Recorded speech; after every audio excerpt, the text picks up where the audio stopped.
ሰላም ጤና ይስጥልኝ አድማጭ ተመልካቾቻችን። በዛሬው ዘገባችን ከወደ አሜሪካ እየተሰሙ ስላሉት ከስደተኞችና ጥገኛ ጠያቂዎች ጋር በተያያዘ እያነጋገሩ ስላሉት የዶናልድ ትራምፕ ውሳኔዎች ይሆናል። አብራችሁን ቆዩ።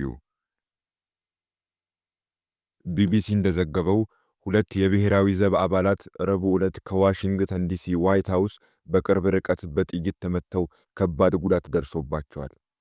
የአሜሪካው ፕሬዝዳንት ዶናልድ ትራምፕ ሐሙስ ዕለት አንደኛው ሲሞት ሁለተኛው ደግሞ በአስጊ ሁኔታ ላይ እንደሚገኝ ተናግረው ነበር። ጥቃቱን ያደረሰው ተጠርጣሪ አፍጋኒስታናዊ በእስር ላይ ይገኛል። ለጥቃቱ ምላሽ ለመስጠት ትራምፕ ሌሎች 500 ወታደሮችን ወደ አገሪቱ ዋና ከተማ ጎዳናዎች እንደሚያሰማሩ ተናግረዋል። ረቡዕ ከሰዓት በኋላ ሁለት የብሔራዊ ዘብ አባላት በዋሽንግተን ዲሲ መሃል ከተማ በሚገኘው ፋራጋት አደባባይ አቅራቢያ በቅርብ ርቀት ላይ ተኩስ ተከፍቶባቸው ተመትተዋል።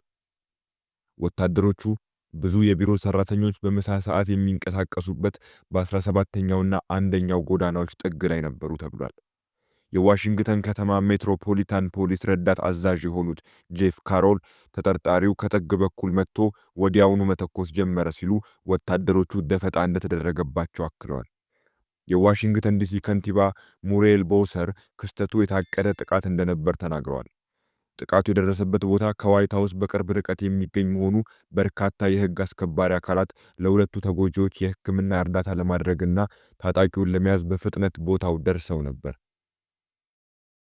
ከቅርብ ጊዜያት ወዲህ በአገር አሜሪካ እንደዚህ አይነት ጥቃቶች መስማት የተለመደ ሆኗል።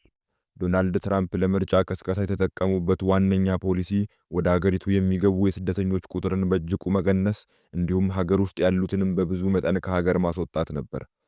ተሳክቶላቸው ከተመረጡና ነጩ ቤተ መንግሥት ከገቡ በኋላም የመጀመሪያ ስራቸው የሆነው በአሜሪካ ድንበሮች አካባቢ የአስቸኳይ ጊዜ አዋጅ በማወጅ ጥበቃውን ማጠንከርና ሀገር ውስጥ ያሉ ህጋዊና ህጋዊ ያልሆኑ ስደተኞችን ወደ ሌላ ሀገሮች ማጋዝ ነበር። ይህንን ድርጊታቸውን ምክንያት ሲሰጡት በስደተኞች ምክንያት አሜሪካ ውስጥ ወንጀል እየተበራከተ ነው በሚል ነበር።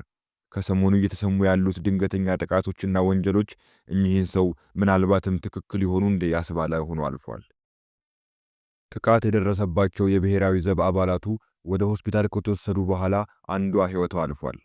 ጥቃቱ ሲፈጸም ትራምፕ ከአሜሪካ የምስጋና በዓል በፊት በፍሎሪዳ በሚገኘው የማራላጎ መኖሪያ ቤታዎች ነበሩ። በወቅቱ በዋይት ሃውስ አልነበሩም። ተጎጂዎቹ የ20 ዓመቷ ሳራ ቤክስትሮም እና የ24 ዓመቱ አንድሪ ወልፍ እንደሆኑ ተገልጿል። ሁለቱም የምዕራብ ቨርጂኒያ ብሔራዊ ዘብ ዩኒፎርም የለበሱ አባላት ናቸው። ቤክስትሮም ሐሙስ ዕለት ሕይወቷ ማለፉን ትራምፕ ተናግረዋል። ሌላኛው ተጎጂ ወልፍ ብዙ ጊዜ ከተተኮሰበት በኋላ በአስጊ ሁኔታ ላይ እንደሚገኝ ተናግረዋል። ጠቅላይ አቃቤ ሕግ ፖም ቦንዲ ለፎክስ ኒውስ እንደተናገሩት ሳራ ቤክስትሮም በታንክስ ጊቪንግ በዓል ወቅት ፈቃደኛ ሆና በሀገሪቱ ዋና ከተማ ተሰማርታለች። እሷም እንደ ብዙዎቹ ብሔራዊ ዘቦች ወንዶችና ሴቶች ሁሉ ሌሎች ሰዎች ከቤተሰቦቻቸው ጋር ቤት እንዲውሉ በፈቃደኝነት ትሰራ ነበር ሲሉ ጠቅላይ አቃቤ ሕጓ ተናግረዋል። የአገር ውስጥ ደህንነት መስሪያ ቤት ተጠርጣሪው ራህማኑላህ ላካንዋል የተባለ ከአፍጋኒስታን የመጣ ወንጀለኛ ሲል ገልጾታል። በቁጥጥር ስር በዋለበት ወቅት ተጠርጣሪው 4 ጊዜ በጥይት እንደተመታ የጸጥታ አካላት ምንጮች መናገራቸውን በአሜሪካ የቢቢሲ አጋር የሆነው ሲቢኤስ ዘግቧል። የ29 ዓመቱ ላካንዋል ለመተባበር ፈቃደኛ አለመሆኑን ባለስልጣናት ተናግረዋል። እንደ አውሮፓውያን አቆጣጠር በ2021 ወደ አሜሪካ እንደመጣ የሚነገረው ላካንዋል ከሚስቱና ከ5 ልጆቹ ጋር በሌላኛው የአገሪቱ ክፍል በዋሽንግተን ግዛት ይኖር ነበር። ላካንዋል እንደ አውሮፓውያን አቆጣጠር በመስከረም 2021 ወደ አሜሪካ የመጣው በጆ ባይደን ፕሬዝዳንትነት ጊዜ በነበረው ኦፕሬሽን አላይ ዊልካም በተሰኘው አሰራር እንደነበር ተዘግቧል። አሜሪካ ለ20 ዓመታት ውጊያ ስታካሄድበት ከቆየችው አፍጋኒስታን በ2021 ቀውስ በተሞላበት ሁኔታ መውጣቷን ተከትሎ በ10 ሺዎች የሚቆጠሩ አፍጋኒስታናውያን በዚህ ልዩ የስደተኞች ጥበቃ ፕሮግራም ወደ ሀገሪቱ ገብተዋል። ይህ የሆነው የአሜሪካ ወታደሮች ከአፍጋኒስታን መውጣታቸውን ተከትሎ በተከሰተው ሁከት ወቅት ነው። ታሊባን ሀገሪቱን መልሶ ሲቆጣጠር ከአሜሪካ ጋር ሲተባበሩ በነበሩ አፍጋኒስታናውያን ላይ የበቀል እርምጃ እንደሚወስድ ስጋት ነበር። የኮንግረሱ የምርምር አገልግሎት 77,000 የሚሆኑ አፍጋኒስታናውያን ከአሜሪካ መውጣት በኋላ ለ1 ዓመት ያህል በልዩ የኢሚግሬሽን ጥበቃ ስር ወደ አገሪቱ እንደገቡ ገምቷል። ላካንዋል በአፍጋኒስታን ከአሜሪካ ወታደሮች ጋር ግንኙነት እንደነበረው የኤፍቢአይ ዳይሬክተር ካሽ ፓቴል ተናግረዋል። የሲአይኤ ዳይሬክተር ጆን ራትክሊፍ ከስለላ ድርጅቱ ጋር ሰርቷል ሲሉ ተናግረዋል። ላካንዋል እንደ አውሮፓውያን አቆጣጠር በ2024 ያቀረበው የጥገኝነት ጥያቄ በዚህ ዓመት መጀመሪያ ላይ ተቀባይነት አግኝቷል ሲሉ አንድ ባለስልጣን ለሲቢኤስ ተናግረዋል። የዋሽንግተን ዲሲ የአሜሪካ ጠበቃ ጄኒን ፒሮ እንደተናገሩት በተጠርጣሪው ላይ የተሰነዘሩት የመጀመሪያ የጥቃት ክሶች ወደ መጀመሪያ ደረጃ ግድያ እንደሚለወጡ ተናግረዋል። መጀመሪያ ላይ አስተዳደሩ ላካንዋል የታጠቁ የጸጥታ ኃይሎችን ለመግደል በማሰብ በ3 የጥቃት ክሶችና በአመፅ ወንጀል ወቅት የጦር መሳሪያ በመያዝ እንደሚከሰስ አስታውቋል። አስቀድሞ የታሰበ ግድያ ነው፣ ምን እንደሚመጣ የማያውቁ ሰዎችን ለማጥቃት ሽጉጥ ይዞ አድፍጦ ነበር ሲሉ ፒሮ አርብ ዕለት ለፎክስ ኤንድ ፍሬንድስ ተናግረዋል። ግድያ ነውና አሁን የምንመለከተው እንደ ግድያ ወንጀል ነው ብለዋል። ጥቃቱ ከተፈጸመ ከጥቂት ሰዓታት በኋላ ትራምፕ በፓልም ቢች ፍሎሪዳ ውስጥ ከሚገኘው ማራ-ላጎ የተንቀሳቃሽ ምስል መልእክት ለቀዋል። ጥቃቱን የሽብር ተግባርና በሰብአዊነት ላይ የተፈጸመ ወንጀል ሲሉ ገልጸውታል።